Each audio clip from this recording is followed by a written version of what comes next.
ये बात है सितंबर 2018 के वक्त की, जब मेरी और आरुषि की बातें बहुत कम होने लगी थी।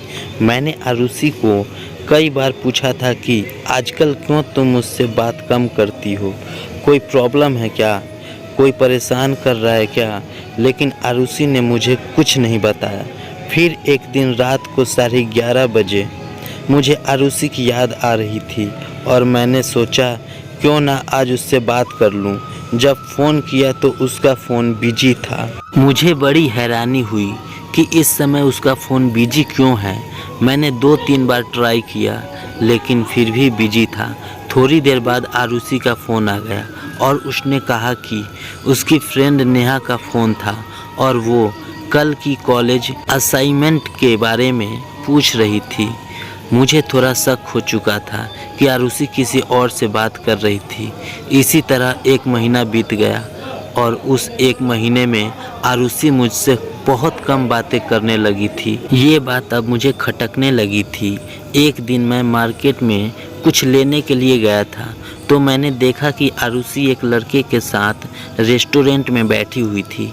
मेरा शक यकीन में बदल गया, लेकिन मैंने उस समय आरुषि को कुछ नहीं कहा। मैंने वहाँ से चुपके से निकल गया। घर आकर मैंने बहुत सोचा कि कहीं ये मेरा प्यार एक तरफा तो नहीं। मैं बहुत उदास था क्योंकि उस दिन मैं बहुत अकेला महसूस कर रहा था।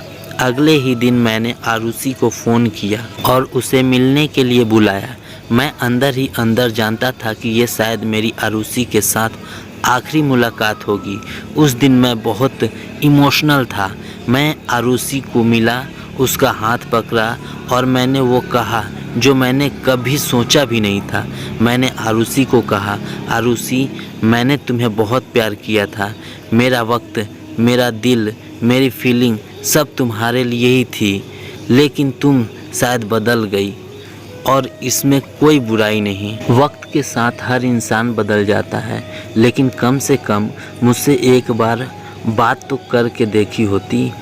खैर, मुझे पता है कि तुम्हारा अफेयर किसी और के साथ भी है और इसलिए मैं चाहता हूँ कि तुम मेरे इस बंधन से आज़ाद हो जाओ।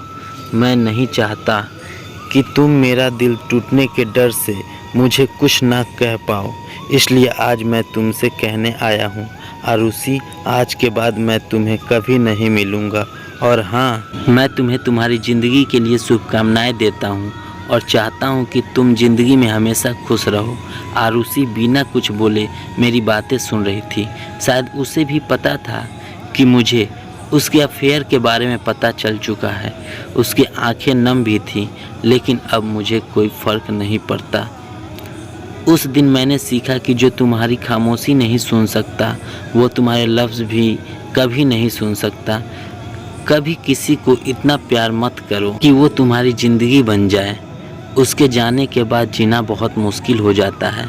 प्यार ज़िंदगी में सिर्फ एक बार होता है और इसलिए बड़ी सावधानी से अपना लाइफ पार्टनर चुनिए। गलत लाइफ पार्टनर चुनने से आपकी इमोशंस और फीलिंग्स का ही हनन होगा। इस दुनिया में माँ बाप से ज़्यादा कोई तुम्हें प्यार नहीं कर सकता।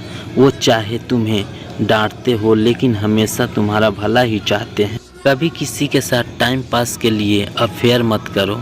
दूसरों के इमोशंस और फीलिंग्स के साथ खेलने का तुम्हें कोई हक नहीं। लोग वादे तो करते हैं, लेकिन तोड़ भी बड़ी आसानी से देते हैं। जब दिल टूटता है तो संभालना बड़ा मुश्किल लगता है। ऐसा लगता है कि ज़िंदगी रोज़ मौत दे रही है। दोस्तों, ये कहानी कैसी लगी आपको? कमेंट में ज़रूर बताएं। धन्यवाद।